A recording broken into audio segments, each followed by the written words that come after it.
And welcome to Assembly Update. I'm Mike Friesen. With us for our program today, representing the 19th Assembly District, an Assembly District that includes parts of Nassau County, Assemblyman Ed Ra. Ed Ra, thanks for joining us today. Thanks for having me. You, sir, are the ranking member on the New York State Assembly's Ways and Means Committee. You got to stand up on the Assembly floor during the debate that was held recently on the passage of the state budget. Let's try to explain that to the people that you represent, what this budget is going to mean. And I think a good place to start is that a lot of people don't understand that a state budget is a number of different bills. It's not just one bill, it's like 10 different bills, and they're really big, you know, like this tall, a lot of paper, and there's a lot of complexity. I mean, this is not something that's easy to digest in one sitting, right? No, correct. It's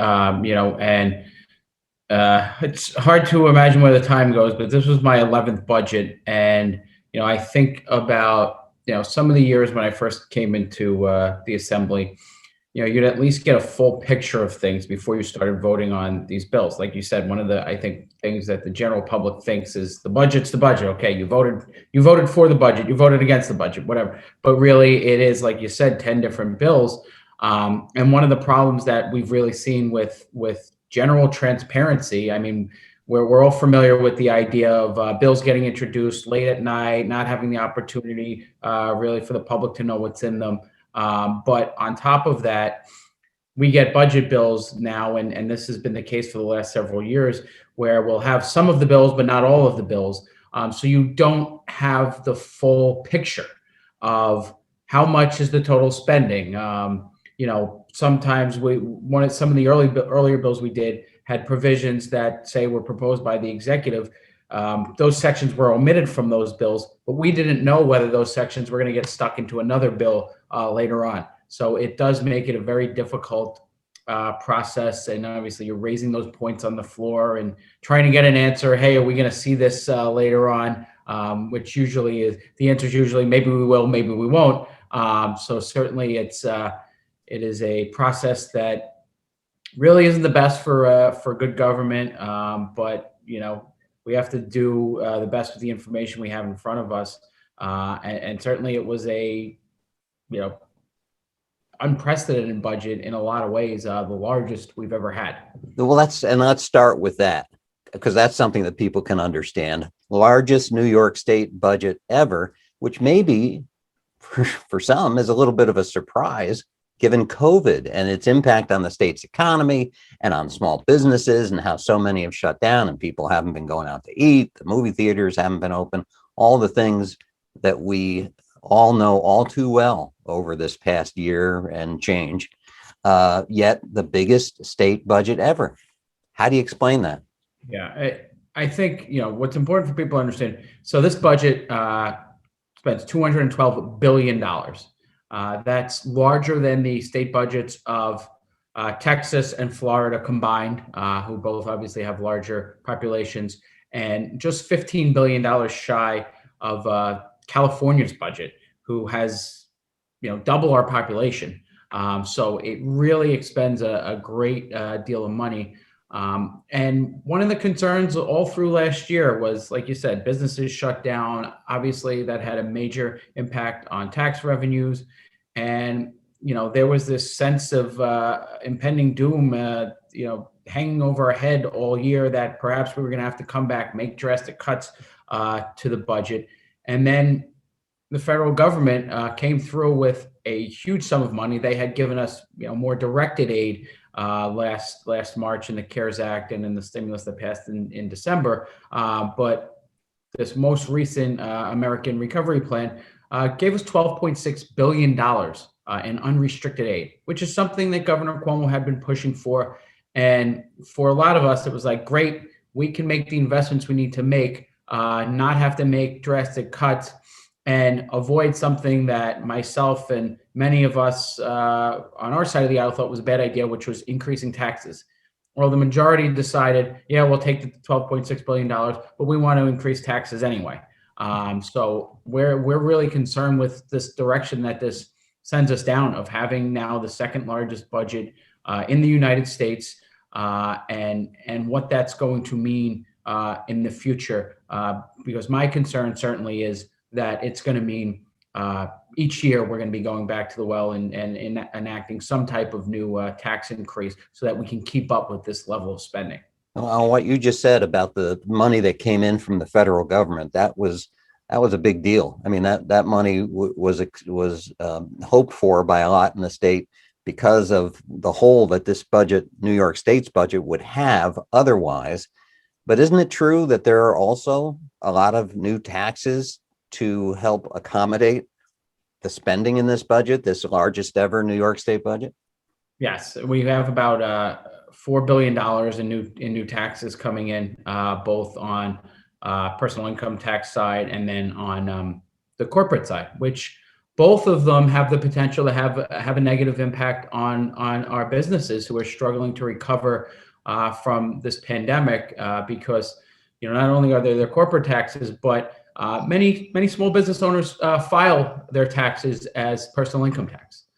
So that is a major concern. We've talked for years about our tax climate and how difficult it is for businesses in New York State, and certainly dealing with everything they've had to deal with in the last year, and reopening with capacity restrictions and expending great sums both for equipment for their employees, retrofitting their facilities to make sure they can keep everybody safe.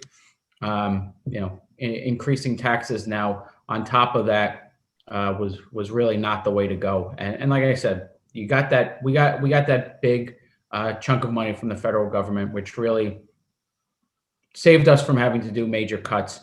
So there was just no need for them. Thankfully, our sales taxes as well and our other taxes have rebounded pretty strongly. And in the state comptroller's most recent cash report, that continues to be the case. So there was just no need to do the tax increases. All right. As I laid out, you're the ranking member on the Assembly's Ways and Means Committee. You kind of know this budget inside out pretty well. But we've only got about 8 minutes left to this program. How do you explain to the people you represent what might be good in this budget and what might end up hurting them and biting New York State somewhere where it doesn't want to be bitten in the near future? Sure. So, like I said, the tax increases are a major concern. Some of the spending is concerning, like the $2.1 billion fund for undocumented individuals. That certainly has gotten a lot of media attention. But on top of that, there were obviously some good things when you're spending that kind of money. Some things that maybe for years had not gotten the funding they should have gotten have now, gotten those resources. So there were pretty large increases in school aid. Like I said, one of my concerns is that how do we keep up with that in the out years now? CHIPS funding, which is funding for our local roads, that baseline number hadn't been increased in many years, and it was finally increased to the tune of about $100 million in this budget, which will help our local towns, villages, counties with road work. And there was some additional funding for that type of thing, which I think any of us who drive on our local roads and see the need for repairs and resurfacing, that's certainly a positive. And even on the side of higher education, one of the things our conference has talked about for years, and we thought this was the better investment back when the governor proposed the Excelsior program, was increasing TAP. The TAP program is a nice, simple program, but the maximum award hadn't been increased in many years. So that award now is being increased by $500. So that was certainly a positive in this budget as well. But you mentioned at the beginning that, what were they calling it? The Excluded Workers Fund. And that's tax dollars, the money that New Yorkers send into their state government, going to provide a benefit to people who aren't New Yorkers. Isn't that right? I mean, who aren't actually even U.S. citizens. Correct. And, that's something I've certainly heard from constituents about their frustrations with. One of the things we have pointed out that in this budget, we did $2.1 billion for excluded workers, and we did about $1 billion in different business tax relief type initiatives or other things to help our businesses recover. So, we put twice as much into that excluded workers fund. So that I think that's certainly a frustration people have. They want their government to help them. They feel if they've played by the rules, government should be there with them. And this has been a time that many people who never had to ask for that help suddenly found themselves, whether they were on unemployment or needed help with medical issues throughout this. So there's definitely a great deal of frustration with that, and I think many of us thought that was the wrong policy to pursue in this budget. We made a lot of discussion a few years ago with the fact that this landscape, the political landscape in Albany, was going to change drastically with the election of a governor who's a Democrat and majorities in both houses of the legislature, the Assembly and the Senate, now controlled by Democrats. It had been split between Democrats and Republicans for decades here at the state capitol. So when that happened, we talked about it and said, this really could change the way that we're kind of seeing that happen now, aren't we? I mean, truth be told, that's a big part of what's driving this kind of huge, big budget that we're seeing passed here. Yeah, absolutely. And even, the governor was reluctant to go down the road of tax increases. He proposed kind of a modest tax increase back in January when he put out his executive budget proposal.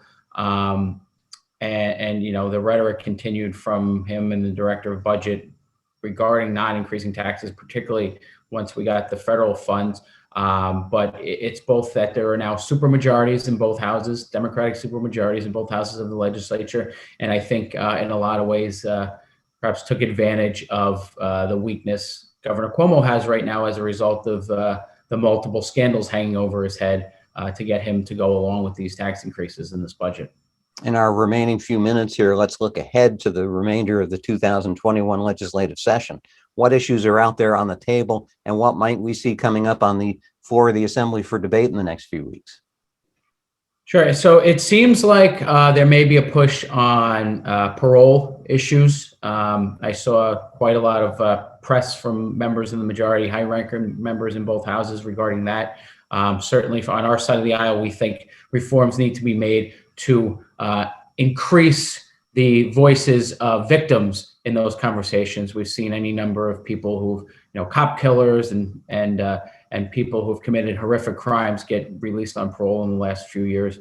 But the majorities obviously are looking at the opposite, talking about, restoration of voting rights for felons, this elder parole bill that would basically make people automatically eligible for parole once they've reached 55 years of age, regardless of their crime. So that seems to be a big one. And one to watch that just came out of the Health Committee yesterday is the single-payer healthcare bill, which obviously is a major, major concern for us, and would really cause another tremendous tax increase on New Yorkers.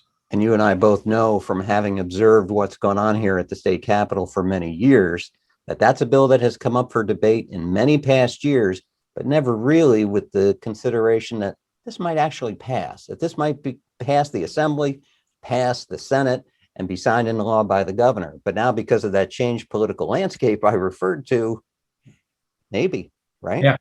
And that would be a big deal. Sure. Yeah. I mean, no state has fully gone down that road. Vermont a few years ago passed something, and then they figured it wasn't going to work fiscally, and they scrapped it. So we would be the first state to enact something like that if that were to happen. What was it? Vermont had figured out that it was going to be like not just billion, like almost $1 trillion in cost to what is a very small state. Yeah, it ends up being an issue that, it's left very much out there in the way the bill's written, what the tax rates are going to be that are needed, and obviously what the provider side reimbursements and all of that. So there's a huge amount of variation depending on who has studied the issue in terms of the costs. Ed Ra, thanks for taking time to join us today. If you folks watching want to reach out to your representative, you can get a hold of Ed Ra at his office in Garden City. You can dial 516-535-4095 or drop him an email at rae@nyassembly.gov. We'll hope to see you soon for our next Assembly Update.